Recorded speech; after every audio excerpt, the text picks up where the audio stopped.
Kaixo. 2003 aipatu dute, baina nik oraindik gogoan dut 1986an, artean 15 urte bainoen itxula, bertso egun batean kantatzeko deitu ziatela, agur bat kantatzeko, eta han izan genitun menorkinak eta han izan genitun kubatarrak. Kontuatu nintzen beste irla batzutatik ere bazeudela improvisatzen eta gu bezala jolasten zuten beste improvisatzaileak. 10 urte beranduago tokatu zitzaidan jutea Kubara eta 20 urteetara hementxe nago munduko beste improvisatzaileei kantari. Beraz, kulturarteko irlari 5 bertso.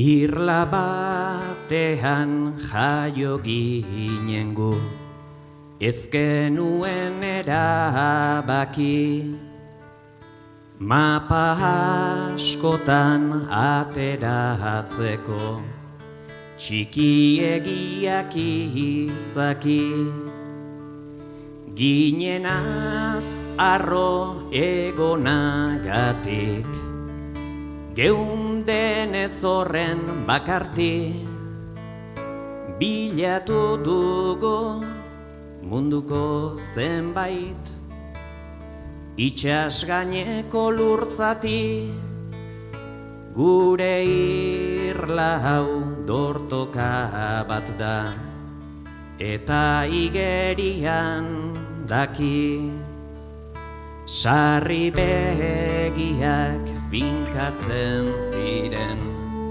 kostaldeko uinetan, haiei begira trebatu ginen, herrimen herriminetan, olatuak lur finkoan eta olatuak burmuinetan, kostalderantza hurbiltzen ziren, kadentzia urdinetan, esaldi bera kontatzen zuten, hizkuntza ezberdinetan, itxaso beltzta mugagabean, irla bat da ilargia, dioten ezan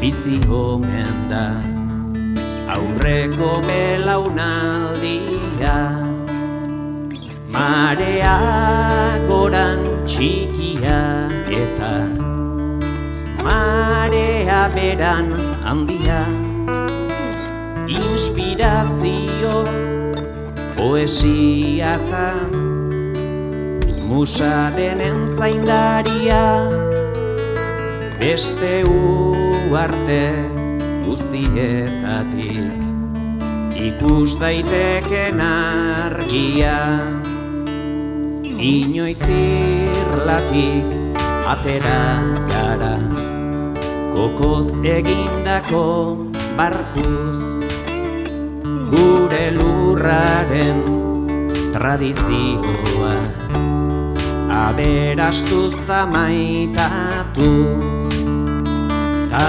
aberastuz tarteka heltzen, ziren naufragoen kantuz, ekosistema garatu dugu, bizirauteko aldatuz, oinak lurrari lotuta, baina itxasotik elikatuz, galeseko lur okupatutik, Txipreko irla txikira, Austrialdeko alpeetatik, mexikar aire berrira, Mallorcan jaio den paiesa naiz.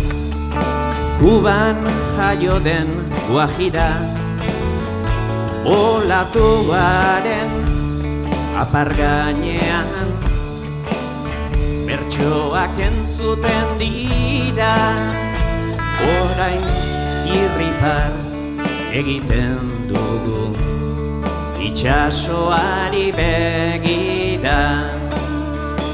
Ilargi bera ikusten dugu, txirritatik naborira, hitzak neurtuz, irla bihurtuz, kantari gatoz herrira, orain irripar egiten dugu, itxasoari begira.